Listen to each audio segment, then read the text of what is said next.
Our next question comes from Julie. She says, how can you protect yourself from becoming vulnerable to energy that is not yours? Does the use of a pendulum or crystals make you more susceptible to this? This is an excellent question, Julie. Thank you for asking.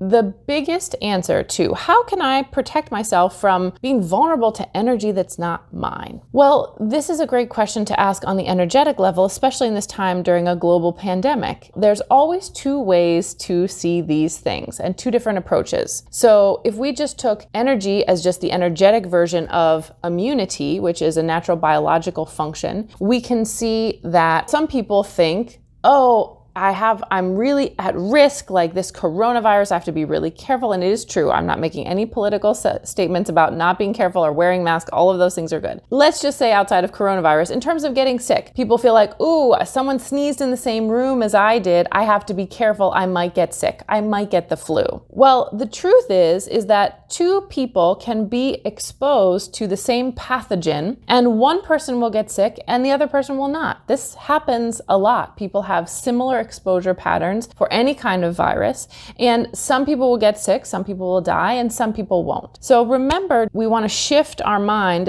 from my natural health perspective. I want people to really realize and have great confidence in the ability of your immune system and your body to fight off whatever is happening. And that actually being exposed to energy that's not yours is actually an immune boosting activity, because we know that children who grow up in sterile environments actually have weakened immunity than kids who grow up playing in the dirt. And for example, kids who grow up with pets as children are way less likely to have asthma and allergies later in life. So what we know for sure, and what's very important to have is a mind shift understanding, is that whether it, especially biologically, to be exposed to pathogens in an incremental, slow way actually boosts your immunity and inner system. And that inner system and your inner response, essentially from being filled up and internally competent, is the thing that really keeps us safe and centered. This is a good mind shift to make. One, because it's true and it's how biology works. And two, is that it takes us out of the fear victim paradigm that is very subtle in a lot of things in mainstream culture, that I have to build a wall internally and externally against some external thing that I think is going to get me. When really the truth is that when we are whole and nourished and healthy from the inside, there is no vulnerability from the outside. So I get that you didn't ask a question about immunity, but now let's transfer that into energetics, because it is the very same thing. Yes, in the flotsam and jetsam of the universe and interpersonal energy, there are lots of aspects that sometimes we run into energy that's not ours. But it's not most of the time really a thing to worry about. It's just like a little passing thing. It's like licking a little dirt on the carrot that you just bought from the farmer's market. For the most part, it's actually not going to be a problem. And in some ways it might really even out and boost up your system somehow. So that in itself is not something to worry about. Overall, it's mostly just the biggest protection is just to build yourself up from the inside. That means take good care of your chi, one in a biological way, sleeping well, things like that. And the second part of that is just don't mess around with astrally stuff. It's the best way to protect yourself from stuff that's not yours. And I'm going to define what that is. So number one is just be aware where sort of astral not self energy hangs out. Places where people have recently passed on, graveyards, certainly cemetery places, funeral homes, also bars and places where people are using substances that do weaken your field. When you're using, whether it's just alcohol or marijuana or illicit drugs, all of those things really affect and sort of attract energy that's not yours. So just be more aware. It's not a dangerous thing, but you keeping on a monitor and connection with yourself is the biggest thing. When you feel a little bit off, you come back to center. So really having centering practices in an ongoing way in your life, whether that's meditative time or prayer time or just daily rituals where you're centering and coming back to yourself, is the thing that really quote unquote protects our energy. And it's not really about building a wall protection. It's about constantly coming back to ourselves, because ourselves is that filled up place, selves with a capital S. Next question, does the use of pendulums or crystals make you more susceptible? This is this is a good question, and the short answer is no. What does, and I'm going to differentiate, is what I discourage people from, and what does sort of invite in energy that's not yours, is doing what I will call intentional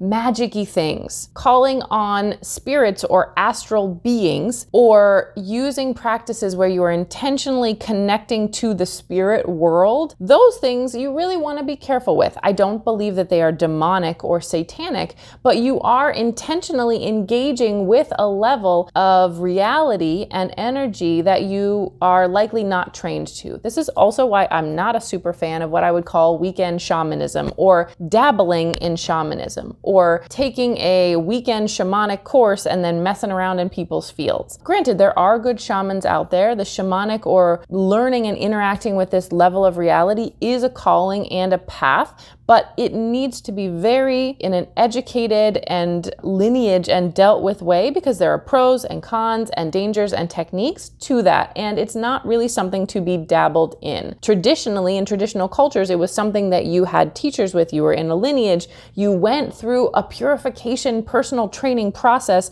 before you started messing around in those things, and we don't generally have that in Western culture. I generally advise people to be very, very selective in engaging with any practitioner who's going to deal with your field in that way. You want them to have their own edification and training, and you want to have a good feeling about that, so you're not messing around with stuff in your field. And you're not intentionally doing things to engage with energy outside of yourself in terms of energies, guides, things like that. Now, how is that different from using a pendulum or crystals?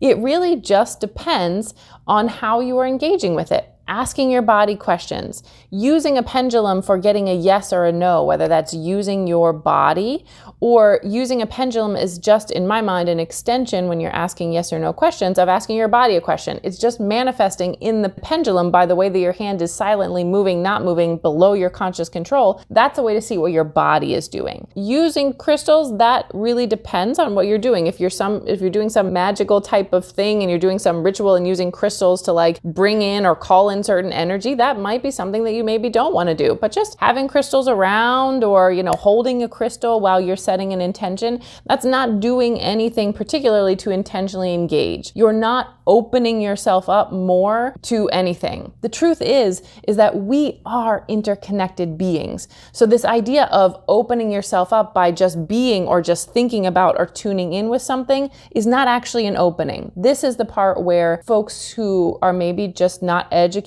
about how energy works, or feel fearful, or coming from a tradition that feels like anything not in the Bible is demonic, that's just a little bit of lack of understanding to see what you're opening yourself up to.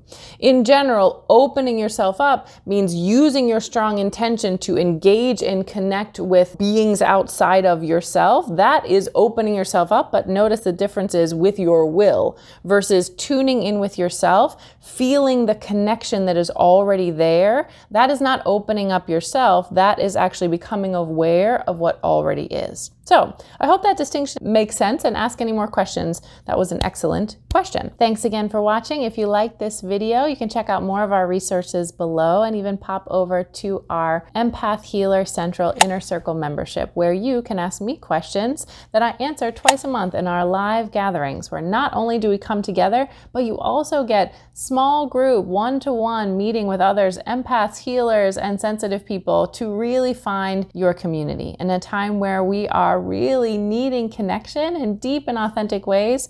That's our jam, and that's what we do, as well as getting personalized guidance from me for your questions and access to our entire library of online courses. So you can learn things, open up my brain and teach you all about knowing your energetic type, how to use different subtle body skills for just releasing the stress that's trapped in your body. And coming soon this spring is our money course, which is sure to alter and upgrade your relationship with money beyond just abundance and trying to manifest $1 million. Let's get down to the actual way that works to change the energy of money and how it arrives in your life and in your system. If you're interested, check out the links below. You are a soul with a body, and I am wishing you great things.